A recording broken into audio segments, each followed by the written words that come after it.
Narendra Modi, Amit Shah RSS गद्दार आहेत. त्यांनी देश विकला. शरद पवारांना मात्र मोदी भारताच्या बाहेर देशाची प्रतिष्ठा जपत असल्याचाच झाला साक्षात्कार. म्हणे देश सुरक्षित हातात आहे. साधी परीक्षा धड घेता येत नाही आणि चालले देश चालवायला.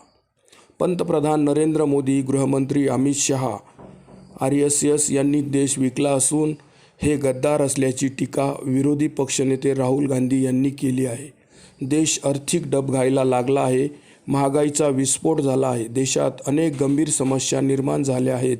अशी गंभीर परिस्थिती देशात असताना मोदी आपली जगभ्रमंतीची हौस पूर्ण करतानाच दिसून येत आहे.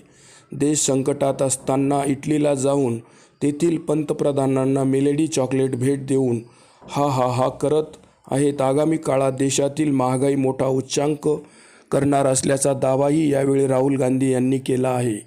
विदेश दौऱ्यावरून राहुल गांधींनी जोरदार टीका केली असताना शरद पवार मात्र मोदींचे कौतुक करत आहेत. शरद पवारांसारखे धूर्त राजकारणी उगाच कोणाचीही स्तुती करत नाही.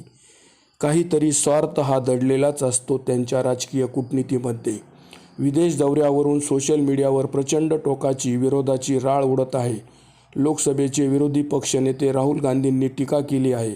देशात पेट्रोल, डिझेल, गॅसची टंचाई आहे. देश आर्थिक दिवाळखोरीकडे जात आहे. रुपया प्रचंड घसरला आहे.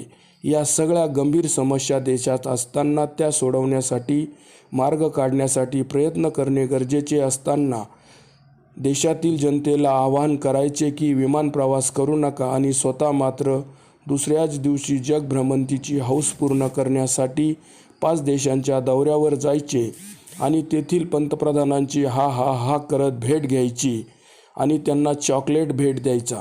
त्याचे रील्स बनवायचे आणि ते सोशल मीडियावर प्रसिद्ध करायचे. यात शरद पवारांना मोदींची विदेश नीती आवडली की ते मोदींचे कौतुक करत आहेत. मोदी म्हणे देशाच्या बाहेर देशाची प्रतिष्ठा जपतात. अशा पद्धतीने हा करत देशाची प्रतिष्ठा कशी जपली जाऊ शकते बरं? 22 लाख विद्यार्थ्यांच्या भविष्याची खेळ करून वैद्यकीय क्षेत्रातील नीट परीक्षेचा पेपर फोडण्यात आला. त्यावर तर शरद पवार चकार शब्द बोलले नाहीत. शरद पवारांच्या प्रत्येक कृतीमागे काही ना काही स्वार्थ हा लपलेलाच असतो असा इतिहास आहे. उगाच कधीच ते कोणाचे कौतुक करत नाही आणि तेही खोटारडे कौतुक, तथ्यहीन कौतुक तर अजिबात करत नाहीत. म्हणे देश सुरक्षित हातात आहे. घंटा धड परीक्षाही घेता येत नाही आणि चालले देश चालवायला. 2014 पासून पंतप्रधान नरेंद्र मोदी आहेत.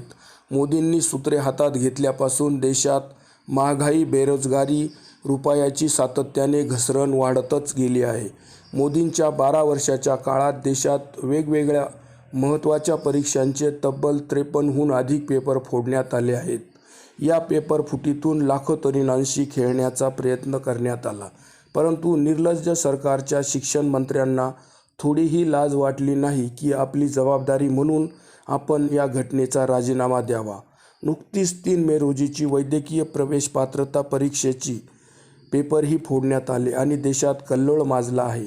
या परीक्षेला बसलेल्या 4-5 विद्यार्थ्यांनी तर नैराश्यातून आत्महत्या केल्याची माहिती मिळत आहे.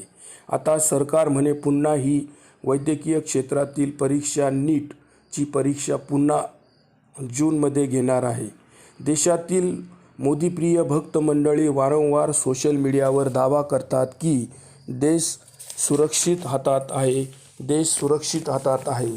पण त्यांना सांगू इच्छितो की घंटा सुरक्षित हातात आहे.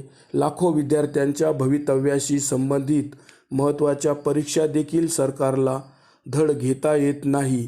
तेव्हा देश सुरक्षित हातात आहे असे कसे म्हणता येईल बरं? 1-2 नव्हे तर तब्बल 93हून अधिक वेळा महत्त्वाच्या परीक्षांचे पेपर फोडण्यात आले आहे.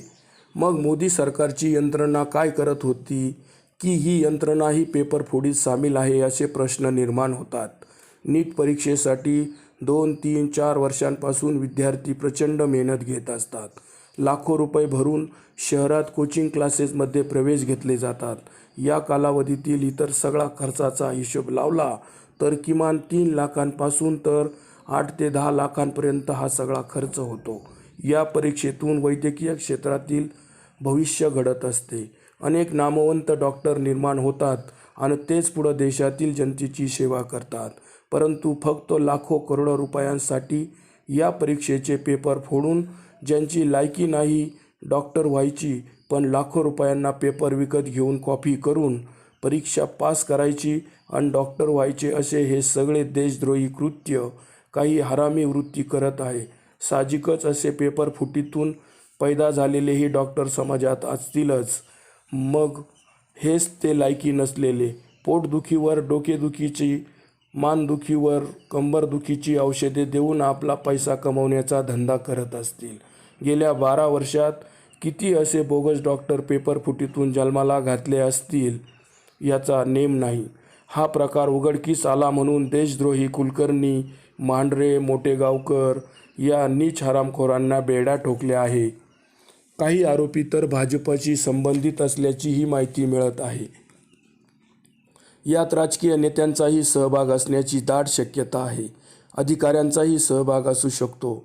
कारण एका पेपरसाठी थोडे तिडके नव्हे तर तब्बल 10 ते 15 लाख रुपये घेतले जायचे. यावरूनच हा आकडा हजारो कोटींमध्ये असणार हे लक्षात येते. महाराष्ट्रात शिवराज मोटेकर सारखा अशाच प्रकारे पेपर फोडून 1000-1500 कोटी रुपयांची मालमत्ता जमवली आहे. असे मोठेगावकर अजून राज्यात आणि देशात भरपूर ठिकाणी असतील. फक्त सरकारी यंत्रणांनी निष्पक्षपणे तपास करून सत्य बाहेर आणले पाहिजे. अशा प्रकारे देशातील तरुणांच्या आयुष्याशी खेळणाऱ्या देशद्रोहींना खरं तर फाशीचीच शिक्षा देऊन यांची सगळी मालमत्ता जप्त करावी. या परीक्षा गुणवत्तेच्या कसोटीवर पारदर्शकपणे कशा होतील याची काळजी घेणे अपेक्षित आहे. कारण या परीक्षेत शेतकरी, कष्टकरी, मजुरांचेही सर्वसामान्य कुटुंबातील हुशार मुले डॉक्टर होण्यासाठी रात्रंदिवस पोटाला चिमटा घेऊन धडपडत असतात. त्यांच्या आईवडिलांच्या कष्टाच्या घामाचा वास त्यांच्या पदवीला असतो. अशा हुशार पण गरीब विद्यार्थ्यांवर अन्याय होऊ नये एवढीच अपेक्षा